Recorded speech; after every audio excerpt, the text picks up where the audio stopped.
Okay, so I'm going to try something new when it comes to sharing the progress updates for the Engine 13 restoration project. So I'm going to try and do some videos of the work and hopefully the results.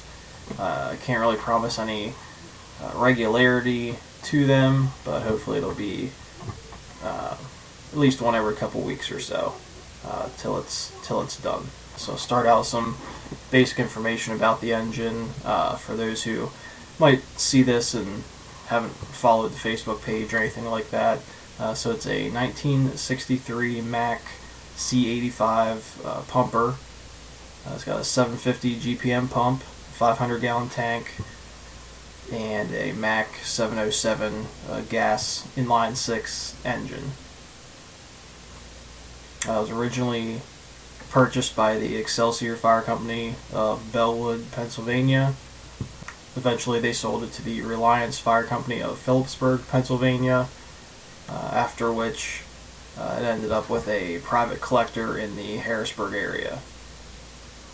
After that, the Camp Curtin Fire Company in Harrisburg eventually purchased the engine from that collector either in the late 90s or early 2000s, and they used it as a training and parade piece. After the Camp Curtin went through the hands of several private owners, and I've been the owner since early 2015.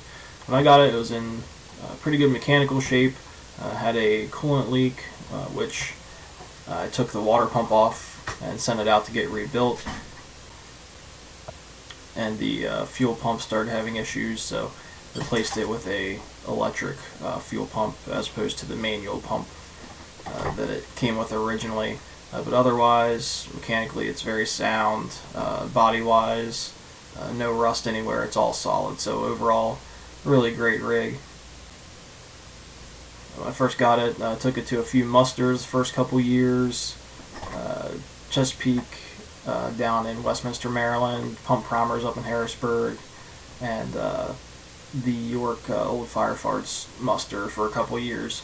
I've had it apart, working on the cosmetics, working on paint for a couple years, just kind of trying to work on it as time and money allow. So where we're currently at, I have the cab torn apart and I've been sanding it to get ready for paint. So I'm hoping here mid to late August and September get most of the painting completed and start getting it back together here in the fall, hopefully. Also planning on redoing a lot of the wiring, as it is fairly old and it's been added to and taken away from over the years, so try and get some good fresh wiring in there to keep everything updated and safe. A basic overview of kind of where the rig's at and where it came from, so hoping to have some more videos up here in the next few weeks, hopefully with some progress. So stay tuned for that. Thanks.